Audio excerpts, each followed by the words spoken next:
It was integrated in a way that defied reverse engineering. Every component depended on every other component, and the whole system depended on calibration algorithms that existed only in human databases that were now locked behind the sealed border. The engineers reported that they could, theoretically, build a replacement network from scratch. It would take approximately 40 years without reliable long-range communication. 40 years of ships traveling blind through regions where real-time data had once been available at the push of a button. 40 years of isolated colonies and lost trade convoys, and diplomatic messages that arrived weeks after they were sent. The Thessaly had already lost their first city. The grey rot, exactly as they had feared, had returned when the biofilters degraded beyond function. The disease moved slowly, but it was relentless, consuming organic matter with a patience that made it almost impossible to contain. The Thessaly homeworld had once been a jewel of the galactic community, covered in vast crystal forests and luminous oceans. Now, patches of grey were spreading across its surface like bruises on fruit. The Thessaly ambassador wept openly on the council floor. She said her species had perhaps 5 years before the planet became uninhabitable. She asked if anyone could help. No one could help. The cure was human. The knowledge was human. The humans were gone. The Moradi-Ixan conflict had escalated beyond border skirmishes. The Ixan collective had destroyed a Morahadi colony ship carrying 40,000 civilians. The Morahadi had retaliated by detonating a gravity bomb near an Ixan agricultural world, disrupting its orbit enough to trigger catastrophic climate shifts that would kill the planet within a decade. Both sides were now fully mobilized for war. Both sides had once been held apart by a single human diplomat named James Chen, who had spent 6 years living on the border between their territories, learning both their languages, understanding both their grievances, and slowly, carefully, painfully building a peace that everyone else had said was impossible. James Chen was now back on Earth, behind the sealed border, and the peace he had built was burning. Saloon listed these crises and more. The Fenari were starving. The Alessi had lost 11 ships in the star clusters. 2 minor species in the far rim had gone completely silent, and no one could reach them to find out if they were alive or dead. The galactic economy, which had been quietly dependent on human trade networks and human financial systems and human logistics algorithms, was contracting at a rate that economists described as unprecedented. When Saloon finished, the chamber was silent. Not the dismissive silence of 3 months ago. A different silence. The silence of beings who were beginning to understand that they had made a terrible mistake and had no idea how to fix it. The Draelith delegate, who had laughed the loudest on the day Lena Vasquez made her announcement, was the first to speak. His name was Correx, and he was old even by Draelith standards. His wings faded to a dull amber, and his compound eyes clouded at the edges. He rose from his seat slowly, and when he spoke, his clicking voice was subdued. "We must contact the humans," he said. "We must ask them to return." "How?" Saloon asked. "Their borders are sealed. Their communications are closed. We have sent 17 diplomatic ships to the edge of human space. All 17 were turned back by automated systems. We have attempted to use every back channel, every unofficial contact, every intelligence asset we have. Nothing has worked. The humans are not ignoring us. They have simply made it impossible for us to reach them." Chirex's wings trembled. "Then we must find another way." "There is no other way," said the Corvathi delegate, a massive being named Grothan, who had personally overseen the expansion into the abandoned human mining systems and had personally watched 3 of his ships destroyed. "We sent a probe through a gap in their defense grid 2 weeks ago. It transmitted for 11 seconds before it was destroyed. In those 11 seconds, it detected something." The chamber leaned forward. "The humans are building," Grothan said. "Inside their sealed territory, they are building. Our probe detected shipyard signatures, orbital construction platforms, energy readings consistent with large-scale manufacturing. The scale is—" He paused, searching for the right word in the common tongue. "The scale is beyond anything we have seen from them before. They are not sitting idle behind their wall. They are preparing for something." The fear in the chamber thickened. It was one thing to realize that the humans had been more important than anyone had admitted. It was another thing entirely to realize that the humans might be preparing for a future that did not include the rest of the galaxy at all. Or worse, a future in which they returned on their own terms, with capabilities that no one could match. A young Valori diplomat named Thalara stood. She was from a minor house, low in the Valori hierarchy, and under normal circumstances she would never have been permitted to address the full council. But these were not normal circumstances, and the senior diplomat seemed frozen, unable to do anything except repeat the same desperate suggestions that had already failed. "I have studied the humans," Delara said. Her voice was quiet but clear. "I have studied them for my entire career. I know that many of you consider this a waste of time. Humans are young. Humans are small. Humans are weak. I have heard these things said in this chamber more times than I can count." She looked up at Saloon on his high balcony. He met her eyes but said nothing. "But I have read their history," Balara continued. "Not the official summaries that our databases provide, their actual history, the records they keep themselves. And I want to tell you something that I think this council needs to hear." She touched a control on her wrist, and a holographic display appeared above the central platform. It showed a small blue planet orbiting an unremarkable yellow star. "This is Earth, the human homeworld. It is a small planet. By galactic standards, it is insignificant. It has one moon, moderate gravity, a thin atmosphere, and a biosphere that is, frankly, trying to kill its inhabitants at all times. The planet experiences earthquakes, volcanic eruptions, hurricanes, floods, droughts, ice ages, and mass extinction events on a regular basis. It is, by any reasonable measure, one of the least hospitable inhabited worlds in the galaxy." She changed the display. It now showed a timeline. Humans have existed as a species for approximately 300,000 years. For most of that time, they were prey animals. They were hunted by predators that were faster, stronger, and better equipped for survival. They had no claws, no fangs, no venom, no armor, no wings. They were soft and slow and fragile. She paused. And yet, within that 300,000 years, they went from cowering in caves to splitting the atom. They went from throwing rocks at predators to landing on their moon. They went from scratching symbols in dirt to building artificial intelligences that could model the behavior of entire star systems. They did all of this on a hostile world, with no outside help, with no guidance from any elder species, with no access to the galactic community until we made first contact with them barely 2 centuries ago. A chamber was absolutely still. "In 2 centuries, Thalara said, they have gone from a pre-contact civilization to a species that built the relay network that connected our galaxy. They cured the grey rot in a laboratory in a city called Geneva in 11 months. Thessary scientists had been working on it for 90 years. The humans solved it in 11 months. She looked around the chamber. The ceasefire between the Moradi and the Exxon. The navigation charts through the mid-rim clusters.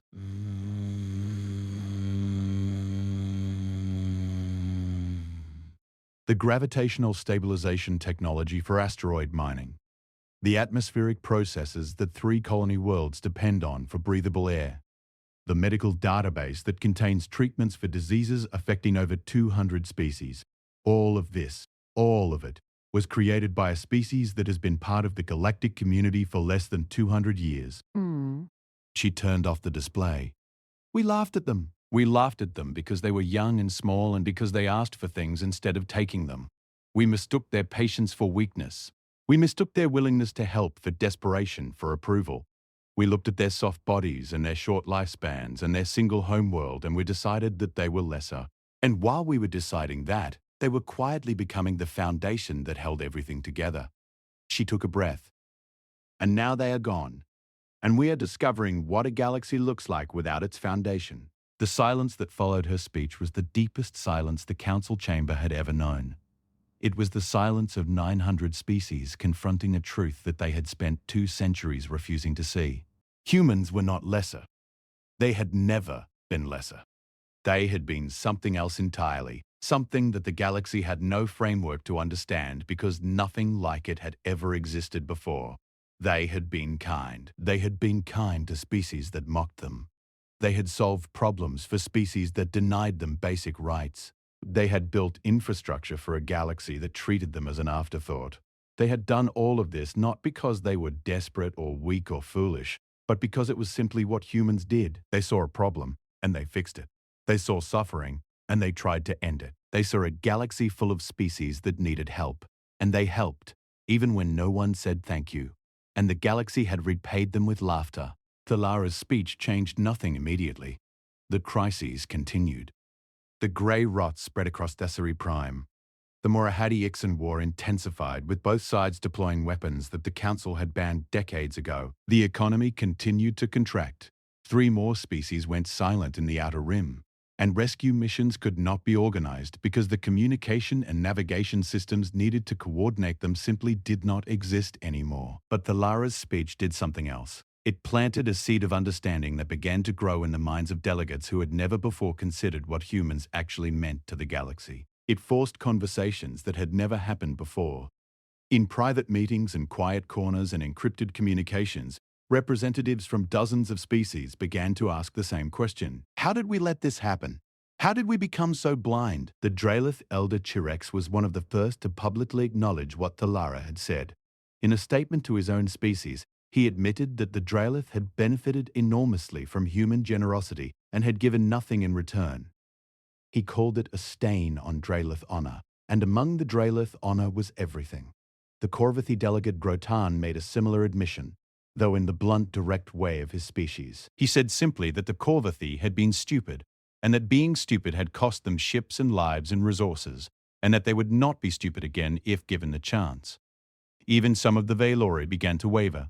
The younger generation, diplomats like Thalara who had actually studied humans instead of dismissing them, pushed for reform. They argued that the entire structure of the Council needed to change, but the hierarchy that placed elder species above younger ones was not just unfair but actively dangerous because it had created the conditions that drove the humans away.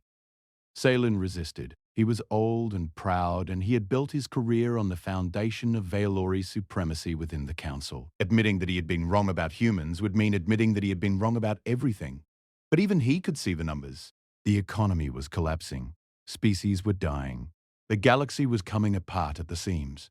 6 months after the humans left, the Council voted to send a formal delegation to the human border. Not a diplomatic ship that could be turned away by automated systems, a full delegation, led by representatives from every major species carrying a formal petition for the humans to return. The petition included, for the first time in galactic history, an acknowledgement of wrongdoing by the Council itself. It admitted that humans had been treated unjustly. It offered full voting rights, committee seats, and reparations for 2 centuries of discrimination. The delegation traveled to the edge of human space and transmitted the petition on every frequency they could think of. They waited for a response. They waited for 3 days. On the 4th day, a single human ship appeared on the far side of the border. It was small, a courier vessel barely armed. It approached the delegation slowly, transmitted a single data packet, and then turned and disappeared back into human space. The data packet contained 1 line of text. We received your petition. We will consider it. Do not send another delegation until we respond. And that was all. The galaxy, which had once laughed at humans for being too patient, now found itself on the other side of that patience, and it discovered something that it had never understood before. Human patience was not weakness. It was not submission. It was not the patience of a species that did not know what it was worth. It was the patience of a species that knew exactly what it was worth and was waiting for everyone else to figure it out. And the waiting, for those who had done the laughing, was the hardest thing any of them had ever endured. 1 year passed. Then, another. The humans did not respond. The galaxy continued to bleed. The Thessari lost a 2nd city to the grey rot, and a 3rd was showing the first signs of contamination. Their government had begun evacuating civilians to orbital habitats built in haste with materials that were not designed to last. The habitats were overcrowded, the air recyclers were failing, and the food supply depended entirely on shipments from species that were themselves struggling to keep their own supply chains intact. The Thessari ambassador no longer wept at council sessions.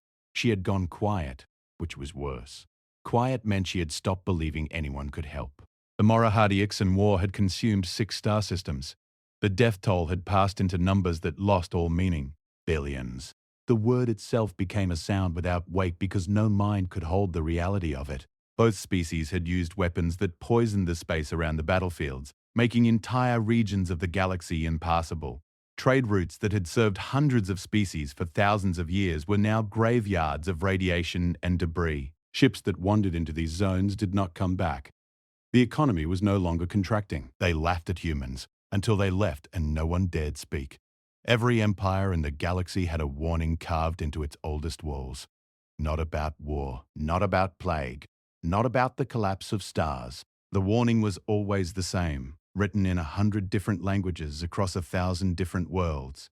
It said simply, never let the humans leave angry, but nobody remembered why.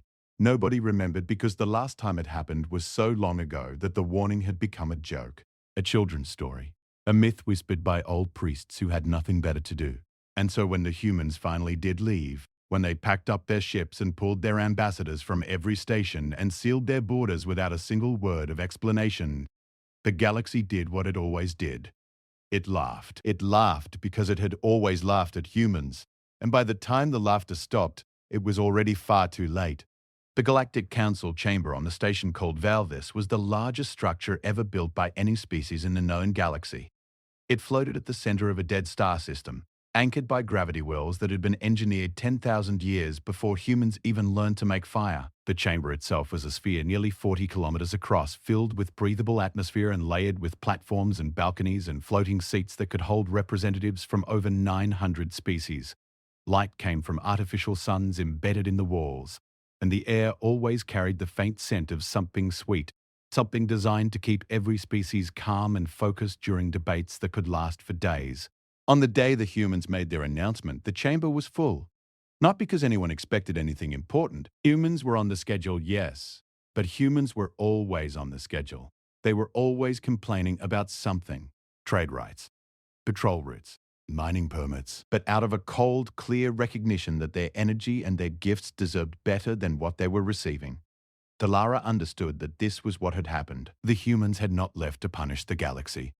They had left because they had finally accepted that the galaxy would never value them while they were present. Their generosity had made them invisible. Their willingness to help had made them easy to dismiss.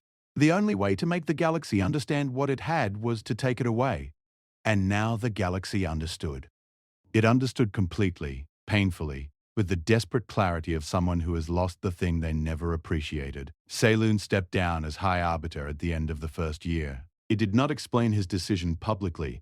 He simply resigned and retreated to the Valori homeworld, where he lived in seclusion. Some said he was ashamed, others said he was afraid. Talara believed he was both. The new High Arbiter was a Fenari named Deep Watcher.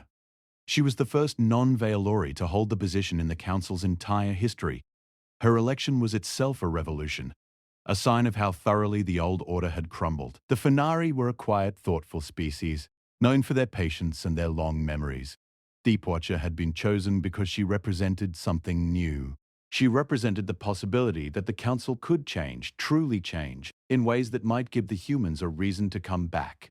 Deepwatcher's first act was to dissolve the old voting structure. Under the previous system, species were ranked by age and technological development, with the oldest and most advanced species holding the most votes.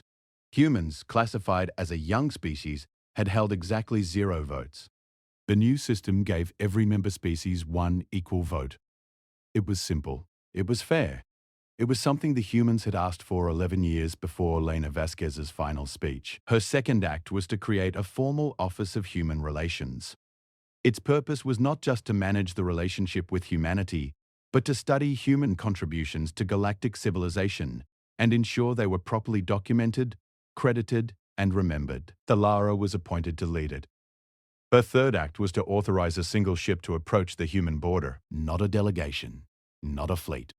A single small vessel carrying a single message, transmitted on repeat in every human language that the Council's databases contained. The message said this: "We have changed. We are still changing. When you are ready, we would like to show you." The ship sat at the border for 40 days. On the 41st day, something happened. The automated defense systems that had guarded the border for 2 years powered down. Not all of them, just the ones directly in front of the small ship. A corridor opened, barely wide enough for the vessel to pass through. It was an invitation, narrow and cautious, but an invitation nonetheless. Talara was aboard the ship. She had insisted on it. She said that if the humans were willing to listen, they deserved to hear from someone who had actually bothered to learn about them. The ship passed through the corridor and into human space. What Talara saw on the other side took her breath away. The probe that Grothan had sent 2 years earlier had detected construction. That had been an understatement so vast it bordered on deception. Human space was transformed. Orbital stations circled every planet, gleaming structures that dwarfed anything the Council had ever built. Shipyards stretched across asteroid fields, producing vessels of designs that Thalara had never seen. Energy signatures pulsed from every system, readings so powerful that the ship's sensors could not fully process them. But it was not the construction that struck Thalara the most. It was the green. Planets that had once been barren rocks, the unwanted systems that the Council had assigned to humanity as a cruel joke, were now alive. Terraformed, oceans glittered under artificial magnetospheres. Forests spread across continents that had been dust 2 years ago. Cities rose from landscapes that had been empty craters, cities of glass and light and growing things, designed not for efficiency, but for beauty. The humans had not been building weapons behind their wall. They had been building a civilization. A real civilization. The kind they had always wanted to build, but had never been given the space or the freedom or the respect to create. Without the burden of supporting a galaxy that refused to thank them, they had turned their energy inward, and the result was something magnificent. The ship was directed to a station orbiting a world that the humans called New Geneva. It was the diplomatic hub of human space, and it was where Lena Vasquez was waiting. Thalara disembarked alone. The station was quiet and clean and filled with light. Plants grew along the corridors, real plants, not the artificial decorations that most species used on space stations. The air smelled like rain and soil and something flowering. It smelled alive. Lena was waiting in a room with a wide window that looked out over New Geneva. The planet below was breathtaking, a world of blue oceans and green continents and white clouds that moved in slow spirals across a sky that looked almost exactly like Earth's. Lena looked older than she had 2 years ago, but not tired. She looked settled. She looked like a person who had finally stopped fighting against something and started building towards something.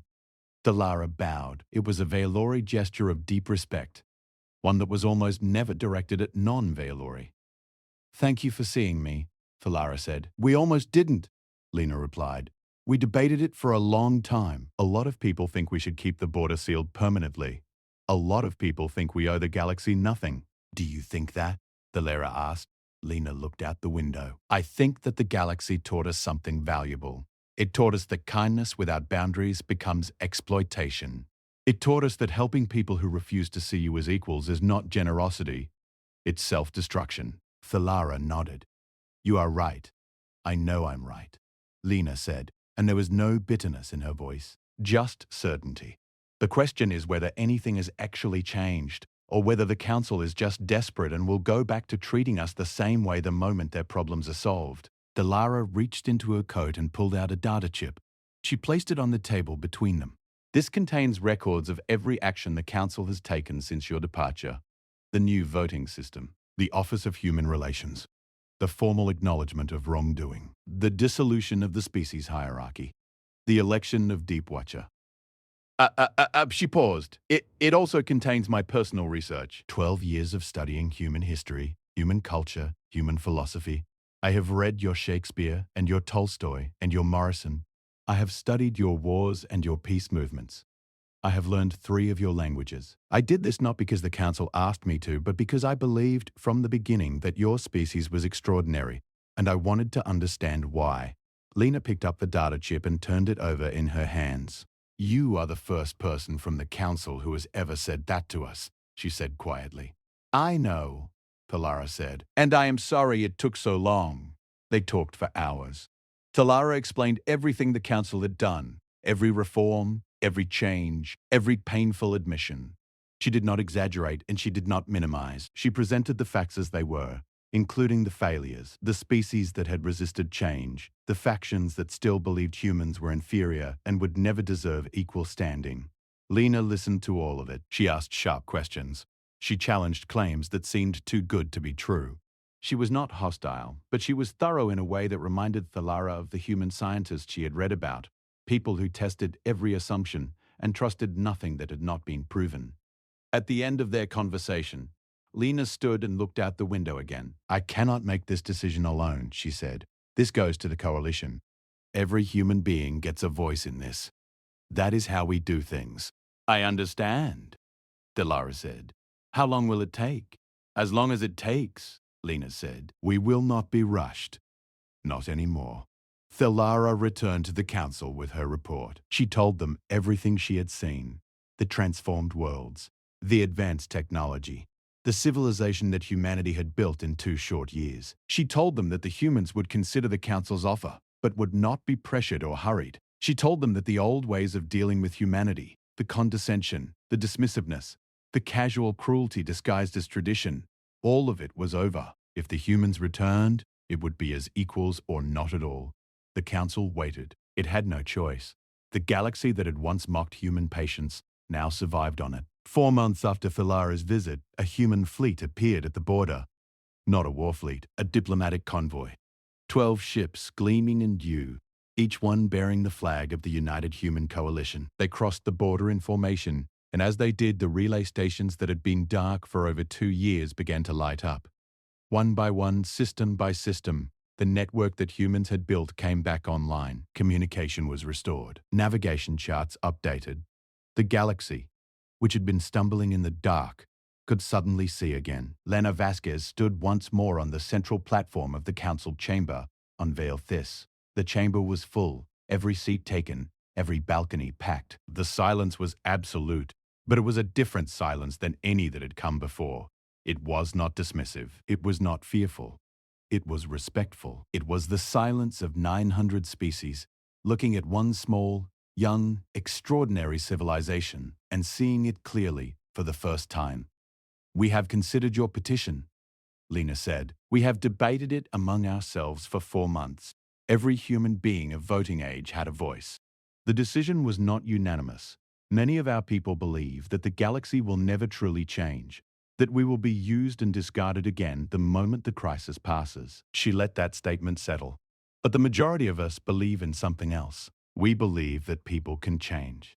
We believe that civilizations can grow. We believe that the universe is better when its inhabitants work together instead of apart. We have always believed this. It is why we helped you in the first place, even when you gave us nothing in return. She looked up at the balcony where Deep Watcher sat. The Fenari High Arbiter met her gaze with calm, steady eyes. We are willing to return to the Galactic Council, but we have conditions. She listed them. Full voting equality, already granted. Seats on every major committee, joint oversight of all galactic infrastructure. A formal education program to teach every species about the contributions humans had made to galactic civilization. An independent tribunal to investigate and address any future instances of species discrimination. And one final condition that made the entire chamber hold its breath. We require that the council formally amend its founding charter to include a new article. We call it the Vasquez Principle. It states simply this: no species shall be valued by its age or its strength or its technology. Every species shall be valued by what it gives. The vote was immediate and unanimous. 900 species voted yes. There was no laughter. There was no mockery. There was no dismissal. There was only the sound of a galaxy that had learned, through pain and loss and the terrible silence of an empty chair, that the smallest voice in the room had been the most important one all along. Lena stepped down from the platform. As she walked toward the exit, she passed the seat where Chirex, the old Draelith who had laughed the loudest on the day she left, was sitting. He rose as she approached, his ancient wings spread wide, which among the Draelith was the highest gesture of honor, reserved for heroes and legends and those who had earned something that could never be taken back. Lena stopped. She looked at him for a long moment. Then she did something that surprised everyone in the chamber. Something so human that no other species could have understood it fully. She smiled. Not a smile of triumph. Not a smile of vindication. A warm smile. A real smile. The smile of a person who had been hurt deeply and had chosen, despite everything, to forgive. Because that was the thing about humans that the galaxy had never understood. They were not great because they were strong. They were not great because they were smart. They were not great because they were patient or stubborn or resourceful, although they were all of these things. They were great because they could be broken and still choose to heal. They could be mocked and still choose to help. They could be abandoned and still choose to return. They carried within them an impossible, irrational, magnificent capacity to look at a universe that had given them every reason to close their hearts and instead choose to keep them open. The warning that had been carved into the oldest walls of every empire in the galaxy had been wrong. It should not have said never let the humans leave angry. It should have said never give the humans a reason to stop caring, because a galaxy without human anger could survive. A galaxy without human kindness could not. And from that day forward, the warning was rewritten. In 100 languages, across 1,000 worlds, carved into walls both old and new, the words were changed. They now read simply this: remember what the humans gave. Remember what we almost lost. Remember, and be worthy of it. And the galaxy, for the first time in its long and ancient history, began to try. Access to jump lanes. The other species had learned long ago to let the humans talk and then vote against them quietly. It was easier that way. Faster. Humans never really fought back. They argued, sure. They filed protests and wrote long documents full of legal language that nobody read. But in the end, they always accepted the decision. They always stayed. Ambassador Lena Vasquez stood at the central platform. She was a small woman, by human standards, barely over 5 feet tall, with dark hair pulled back tight and a face that gave away nothing. She had been the human ambassador to the Galactic Council for 11 years, and in that time she had watched her species be insulted, dismissed, undermined, and openly mocked more times than she could count. She had filed over 300 formal complaints. Not a single one had ever been reviewed. She looked out at the sea of alien faces. Some were watching her with curiosity. Most were not watching at all. A group of Draelith delegates, tall insectoid beings with shimmering wings and compound eyes, were openly playing a strategy game on a floating screen between them. The Korvathi delegation, massive stone-skinned beings who controlled most of the heavy mining operations in the Outer Rim, had not even bothered to sit down. They stood near the back, talking among themselves in low, rumbling voices that shook the air around them. The Valori, the species that had founded the Council and still considered themselves the rightful rulers of galactic civilization, occupied the highest balcony. They were elegant beings, tall and thin with silver skin and eyes that glowed faint blue. Their leader, High Arbiter Saloon, sat in the center of their delegation with his hands folded and his expression perfectly blank. He was the one who had denied every single one of Lena's complaints. He was the one who had once said in a public session that humans were a curious species, full of noise, but empty of consequence. Lena touched the small device on her wrist. It was a translator, standard issue, but she had modified it over the years to project her voice across the entire chamber without the usual distortion that made human speech sound thin and weak in alien ears. When she spoke, her voice filled the room like a bell. Members of the Galactic Council, she said. I will be brief. A few heads turned. Not many. The Draelith kept playing their game. 11 years ago, I stood on this platform for the first time and presented humanity's case for equal voting rights within the Council. I was told that humans had not yet earned that privilege. I was told that our species was too young, too inexperienced, too fragile to be trusted with the responsibility of shaping galactic policy. She paused. The chamber was still mostly inattentive. I accepted that answer. I went back to Earth and I told my people to be patient. I told them that the Council was fair, that it would recognize our contributions in time. I believed that. I believed it because I wanted to believe it. Now a few more heads turned. There was something in her voice that was different. Something harder. The Korvathi stopped talking. One of them tilted his massive head toward the platform. In the 11 years since, humanity has contributed more to this council than any species admitted in the last 500 years. We mapped the Erythian Nebula. We developed the biofilter that saved the Thessary homeworld from the grey rot plague. We built the relay network that cut communication times across the Outer Rim by 60%. We negotiated the ceasefire between the Moridi and the Ixan Collective when this council had given up and was preparing to let two species destroy each other. She let that hang in the air. And in return, we have received nothing. Not a single vote. Not a single seat on any committee.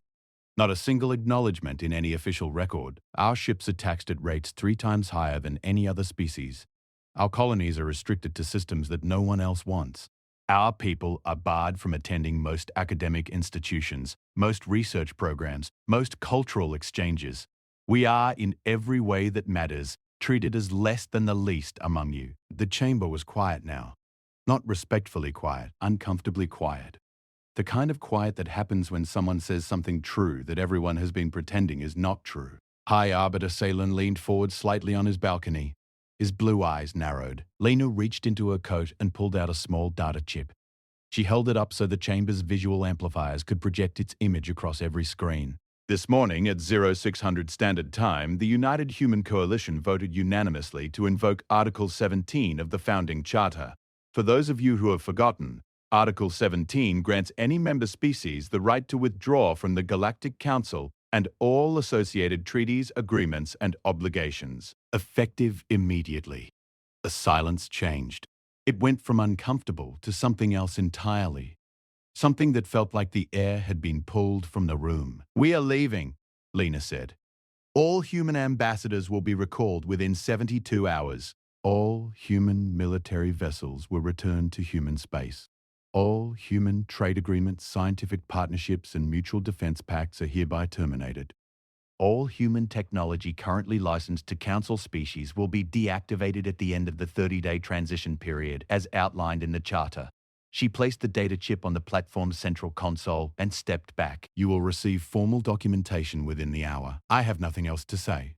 For a long moment, nothing happened. Then, from somewhere on the Draelith balcony, someone made a sound. It was a clicking noise, rapid and sharp, the Draelith equivalent of laughter. Within seconds, it spread. The Korvathi made their own sound, a deep booming rumble that was their version of amusement. The Vaelori remained silent, but several of them exchanged glances that carried the same meaning. Even some of the smaller delegations, species that had no real power and usually stayed quiet, joined in. The laughter was not cruel in the way a single insult is cruel. It was worse than that. It was dismissive. It was the sound of 900 species looking at one small, young, fragile civilization and deciding that its departure meant nothing. That it had always meant nothing. Lana stood on the platform and let the laughter wash over her. Her face did not change. She did not flinch. She did not argue. She simply waited until the sound faded, and then she turned and walked off the platform and out of the chamber without looking back. Within 72 hours, exactly as she had promised, every human ambassador was gone. Every human ship pulled out of every station and every port and every patrol route. The departure was so orderly, so precise, so perfectly coordinated that it should have been a warning in itself. Species that are bluffing do not move with that kind of efficiency. Species that want to be asked to stay make a show of packing slowly. Humans packed fast and clean and left nothing behind except empty offices and silent comm channels. The first week after the humans left was almost festive. The Draelith celebrated openly, hosting a diplomatic reception where they served rare wines and made jokes about how quiet the council sessions would be without the humans constantly complaining. The Karvathi used the newly vacated human mining systems to expand their own operations without the usual negotiations. The Vaelori simply acted as though nothing had changed, which was, in many ways, the most insulting response of all.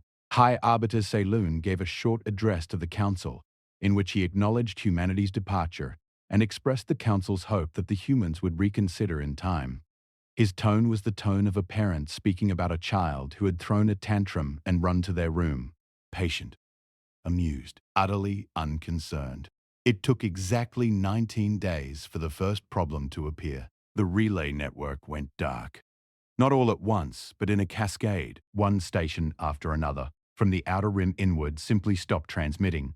Communication times that had been measured in minutes suddenly stretched to hours, then days. The network had been built by humans, maintained by humans, and powered by human technology.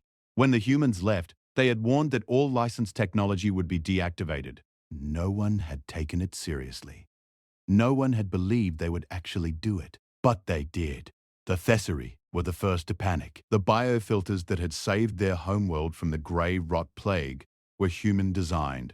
The filters required regular recalibration using algorithms that only human systems could run. Without recalibration, the filters would degrade. Without the filters, the grey rot would return.